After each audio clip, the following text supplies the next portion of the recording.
I'm reminded every single day that journalism is indeed dead.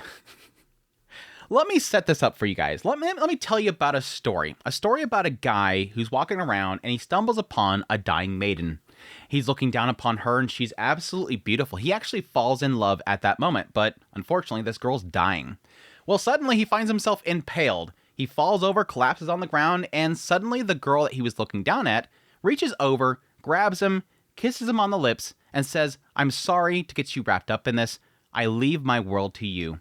And suddenly he finds himself waking up in an extravagant room. It's a very elaborate room, beautiful and everything. He leaves the room, walks through the door, and suddenly it finds himself transported into the middle of the street. Looking back, he can't find the room they just came from. But that's that point that he discovers something really interesting about himself. He's become that girl. The one he was looking down at, the one that he was crushing over, that he's never met before. Suddenly he realizes, I got kajungas. But yes, he's very quickly, pulled into the academy that this girl was apparently the headmistress of. The maid there pretty much explains what may have happened. Well, see, the girl that he found is actually the headmistress of this magic academy. She's actually the most powerful mage in the world. And it seems because both of them were mortally wounded, she assumes the headmistress used a fusion spell in order to combine both of their lives together, thus allowing one of them to actually survive. And since it seemed like her body was the least damaged, he now has her form. So, at this point, they have to keep this a secret, and he has to go to the academy, and decides to enlist him to actually be instructed there, even though she's a headmistress, be instructed there because he's got to learn how to use her abilities because she's the most powerful mage in the actual academy. This leads to a bunch of shenanigans of him blasting holes in walls. The teacher's actually terrified of him because, again, the headmistress, the most powerful mage in the world. He gets licked up by one of his kohais because she apparently heals with her tongue or something like that. He hangs out with his sister. Yeah, his long-lost sister apparently is going to this academy as one of the mages. It's great. A little bit of incest in there. And yes, eventually he goes to battle with his future or her future self that apparently wants to destroy the world because it gets crazy. Now, let me ask you this question. Now that you have that context there, let me ask you this question. Viewer, right now, you can probably put in the comments. You can pause it and put it in the comments and then come back. What does this story remind you of? Apparently, Bleach. Could have fooled me. Yes, apparently, according to CBR, this is plagiarizing Bleach. Now, I know some of you out there are probably eyes rolling right now of, oh gosh, Andrew, not CBR. CBR, really, Andrew? This has literally become the biggest joke of the internet and anime fandom is CBR. I can't tell you how many times I see in my feed these stupid headlines from CBR claiming the biggest BS ever, and it's always garbage. It's always clickbait. None of it is true. It's just nothing but crap. They're literally like, I haven't looked at Kotaku in forever, but it's like back in the day when I used to be like really deep into gaming, they're basically like the Kotaku of anime. It's just some random like multimedia website that just makes clickbait for anime. But this is ridiculous. Like, usually I just eye roll and I move on. I never let the clickbait get me. I could literally make content endlessly if I just made videos on how stupid CBR is. But this right here, I'm kind of upset at the person that linked it to me. Was it Uni or something like that in my DMs? Somebody sent this to me and I said, lol, it's the Kotaku. There it is. But this ticks me off. I'm sorry. Mainly because this is claiming plagiarism. I get misinformation or something like this. This is defamation. CBR, you are steadily treading on defamation right here. A light novel officially plagiarized Bleach, and now it's getting an anime. CBR is claiming in this article, in its headline, I believe in the article itself, we'll look at it in a minute, claiming that this title is plagiarizing Bleach. The title is Ousama no Proposal, which is King's Proposal. And yes, it has been assigned to be getting an anime adaptation. It is from the author of Day Live, a very well-known author. This guy wrote King's Proposal, and it's now getting an anime adaptation, and it seems like CBR wants to pick a fight with it for some reason. Oh, we all know why. We all know exactly why this title is what it is. It's clickbait. They know that nobody gives a rat's butt about King's Proposal, at least the general audience, the major audience. They know if they want to get attention to an article, they can't just say, King's Proposal's coming, guys. It's an anime about this. I read the first novel and this is what it's about. No, they want to go, there's a lot of people that click on links that say something about Bleach. Let's say that it's plagiarizing Bleach. That'll get clicks. But let's look at the article. Let's see what he actually says. Author Koshi Tachibana is known for the popular Day Life series, and his current work is titled King's Proposal. Although this light novel series has 8 volumes in circulation in Japan and 5 in the West, Western anime fans probably aren't familiar with the series. However, when King's Proposal launches its anime adaptation, fans will no doubt think of another title first, Bleach. Let's find out why. Bleach is the magnum opus of the author Taito Kubo, a classic shonen anime adventure about a punk teenager who gains supernatural powers to fight evil spirits. It's one thing for new gen anime to serve as Bleach's spiritual successors, but based on the premise, King's Proposal is stepping on Bleach's toes in a way that may raise fans' eyebrows. If that weren't bad enough, King's Proposal is centered around the most questionable trope and plot twist found in the original Bleach, and it might stick this time. While King's Proposal may not be a 1-1 replica of Bleach, you just said in the title that it was officially plagiarizing it. Now you're saying it's not 1-1 replica? You said it plagiarized it. I'm getting so worked up right now. The series does have enough similarities with Bleach to make fans wonder if Koshi Tachibana took a bunch of notes from the Bleach manga and hurried off to his keyboard to take a crack at the basic concept. Oh yeah, I bet he went way back. Bleach has been around for forever. You think he suddenly finally read it and went, holy crap, I gotta do this. Oh my gosh, it makes it sound so malicious. King's Proposal, similar to Bleach before it, stars a high school teenager who meets a magical girl and ends up claiming her powers as his own as the initial plot twist. Wow, that's a very simplification of what the story starts out as. I wonder why he's doing that. I wonder why this writer is specifically diluting it down to specifically high school teenager meets magical girl, claims her powers. Not a guy stumbles upon a dying woman, gets stabbed himself, and as he's fading away, she kisses him and fuses herself into his body. She fuses the two of them together into one being in order to survive as one entity. Seems pretty obvious why. Seems pretty obvious why he's omitting all this information. He's trying to steal it down as small as possible so you go, yeah, that's what happened in Bleach. Mushiki Kuga is the boy in question in King's Proposal, the new Ichigo Kurosaki, who now has an immense duty on his hands, serving in the Void Garden magical school in Saika Kuosaki's form. He has her powers and face, a glow he never expected. Well, now you're getting into the fact that he's become that, but you're not really getting into exactly why. And what does this have to do with Bleach? Ichigo doesn't take Rukia's power and then go to the Soul Society training arc, and Rukia isn't the most powerful mage in the world. Rukia is just a soldier. From there, King's Proposal plays out like a fairly generic Magic School light novel series, the kind that can easily become a mediocre and largely forgettable seasonal anime. Now here he's getting into really the crux of this. In the original Bleach series, it goes from him taking her powers, and then she has to train him while he's just having a normal daily life. He goes to school, takes care of his family, and then whenever a Hollow shows up, Rukia has to show up and train him how to do this. None of that happens in King's Proposal. None of that happens. He goes to a magic school. If anything, you'll say this is plagiarizing Asterisk War or something else, one of the other millions of magical school type of shows. Bleach isn't a magical school show. It's not. It's not a magic school story. The basic premise and characters are simply run-of-the-mill, at least at glance, and the story of King's Proposal doesn't seem to have the same special spark of creativity and vision that made Bleach a member of Shonen's Big Three in its heyday. The individual parts of King's Proposal promise to be merely passable in any form, either light novel, manga, or anime, and it may struggle to compete against the likes of Jujutsu Kaisen, Fire... You're just naming off popular series now. Again, this is the problem with these sites. This is the problem with CBR. This writer right here knows nothing about anime. This writer only knows about the Big Three. They only know about Jujutsu Kaisen. They only know about shonens. This writer literally only worries about what will get the most clicks. What will get the most clicks? I'm sorry to say it, but yes, if they're trying to go for this new global market, what does the global market go after? It goes after Soul Leveling, Bleach, the shonens, Fire Force, the big titles that get millions and millions of views, millions and millions of clicks. This writer doesn't care about King's proposal. It doesn't care about Day Day Live. It doesn't care about really, I would argue, this writer gives 0 Fs about any light novels.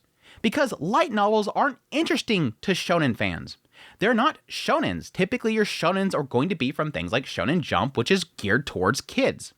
And that is a large audience. The reason why he's blurting out things like Jujutsu Kaisen and Fire Force and stuff like that is because these are big titles. King's Proposal is not a Jujutsu Kaisen. King's Proposal is not a Fire Force. It's not a shonen. It is not a Bleach. They're two different audiences. King's Proposal is a Day Day Live series. It's basically Day Day Live. It just starts a little different. But the concept here is guy that gets power from women and he goes and he hangs out with lots of women. That's Day Day Live. That's literally Day Day Live. He's doing Day Day Live again. Yeah, there's gonna be a lot of differences. I don't get all mad at me, Daylight fans and King's Proposal fans. Actually, it's not the same. It's literally the same writer. He's doing a lot of the same things. A lot of the characters feel like they're from Day Day Live, and just some of them are kind of merged together here or there. Again, the problem this writer has is he knows nothing about anything but shonen. And thus he's trying to get some sort of shonen crowd to come to him to go, oh, somebody's attacking my Bleach. What is this series? And this is why I hate. There's 2 reasons why I'm already hating this article so much. 3. One is because this guy is completely ill-informed and he has no clue what he's talking about. The second, claiming plagiarizing is legally questionable. I would love for the IP holder of Ousama no Proposal to sue this company, because this is defamation. And that gets into my third problem about the situation, is this article right here could potentially cause undue harassment to the author, because Bleach fans are going to be only ones interested in this article. They're going to click on this article, they're going to come in here and say, how dare they steal his work? King's Proposal is stealing from Bleach. And they're potentially going to harass the author. And now, when the anime comes out, what's going to happen? A bunch of people are going to look into it, they may Google search, they might find this article, but what's going to happen is you're potentially going to have Bleach fans berating fans of this series and attacking anybody that enjoys it because it's plagiarizing Bleach. I hate everything about this article. Now is the time for serious innovation and gutsy twists on shonen anime and shonen adjacent fiction in general realm of light novels, manga, and anime, with the standards being higher than ever. Get off your high horse. Nobody gives a shit about your opinion. If the author wants to write this, let them write it. You have no right to walk in here and say, Ousama no Proposal has to do what I want to do. You write your own thing. I'll just me off more. Notably, the sheer volume of anime being produced from 2010 to now is quite high, far higher than in the 2000s or earlier.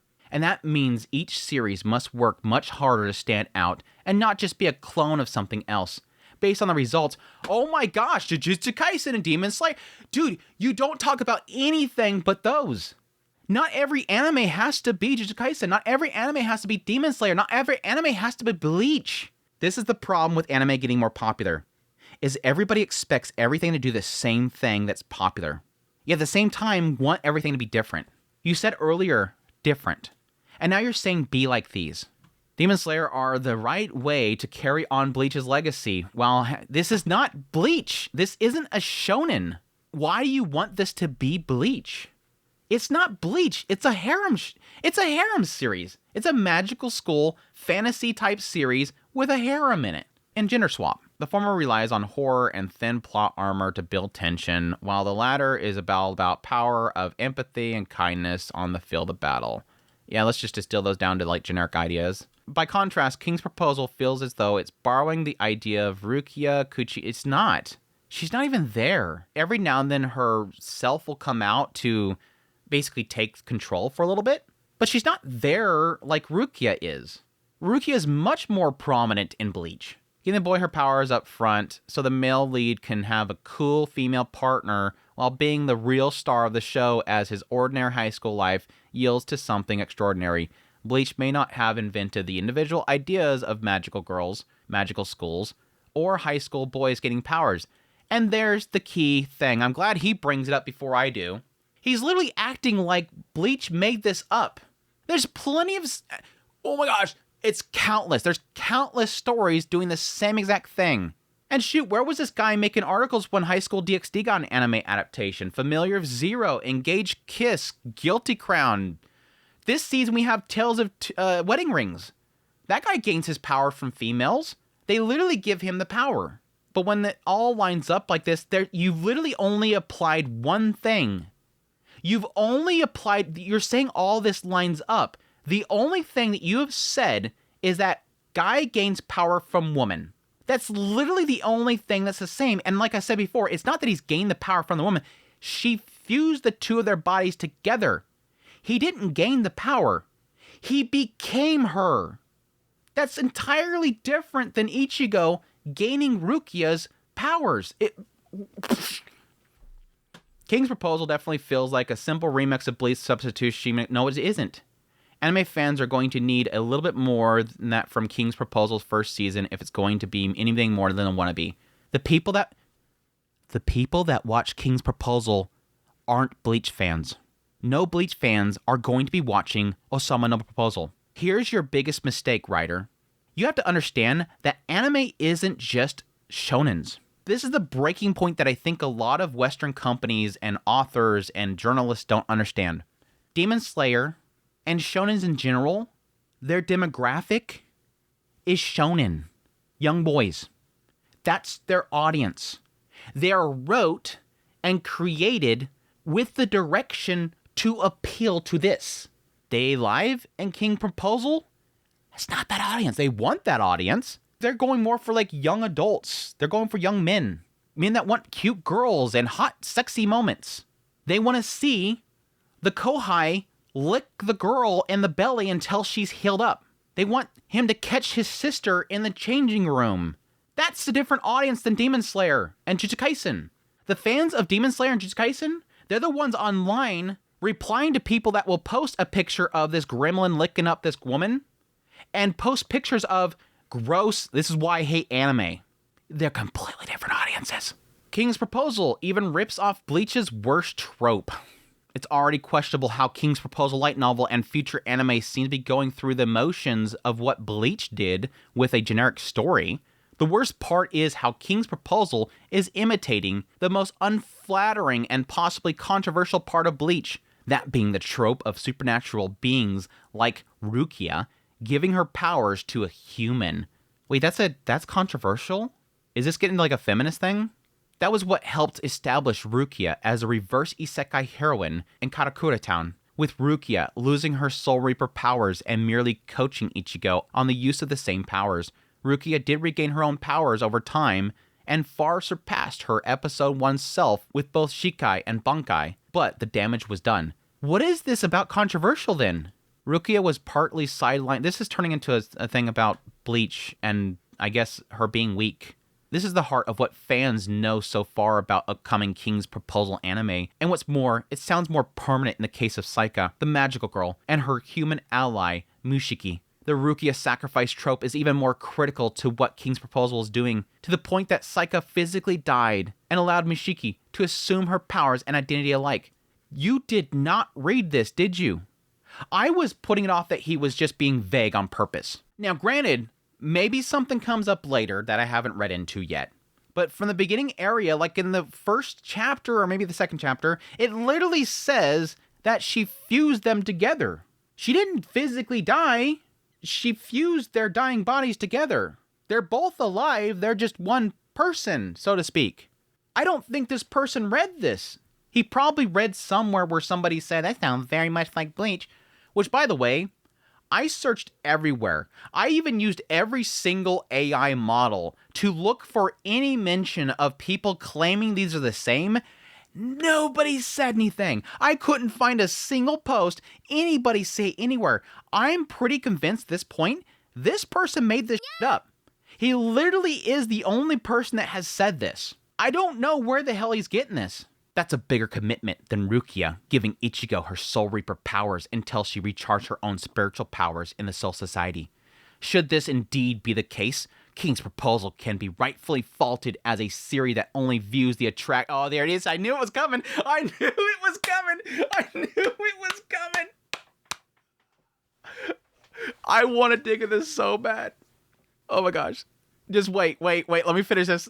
Should this even be the case, King's proposal could be rightfully faulted as a series that can only be viewed as attractive magical girls as a plot device who must take a back seat to the human teenager who gets to hop right into the story captain's chair just like that. Dude, Saika is the world's most powerful mage, and that doesn't change when they fuse. She is the most powerful magician. She is a world creator and a world destroyer that looks down upon people like they're insects. Pledge obedience, for I will make you my bride, is what she says before she literally collapses the world into itself onto somebody. Like, she literally turns the buildings and skyscrapers into jaws to crush somebody while saying, bow to me. She's a world destroyer and a world creator, but apparently she's a weak woman and takes the back seat to Mushiki. Every time Mushiki is in trouble, she is the one that steps forward and takes the control. You literally didn't read this. You didn't even read this, did you? I feel so vindicated for actually taking the time to go read this light novel, pretty good significant portion of it, just so I can come back in here and say you're full of shit. Journalism is dying. You're a liar, and like I said before, I hope this company sues you for defamation for this title right here. Plagiarize Bleach? You have no idea what you're talking about. You're a liar, and you're just clickbaiting.